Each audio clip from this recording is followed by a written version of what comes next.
আপনি শুধু আমাকে কোথায় বাধা দিলেন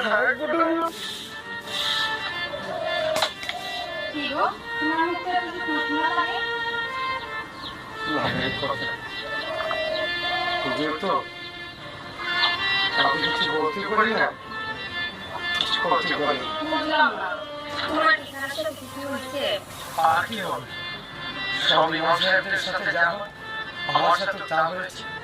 গত শুক্রবার জুম্মায় ওয়াজ করেছিল সেই ওয়াজই হয়ে গেছে আমার কেমন এলাকার কিছু বকাটে ছেলেগুলো আমাকে দাঁড় করে যা ইচ্ছে তা বলেছে কোনো সমস্যা নেই আমার আল্লাহর বাণী দিনের কথা প্রচার করতে গিয়ে যদি কার কষ্ট হোক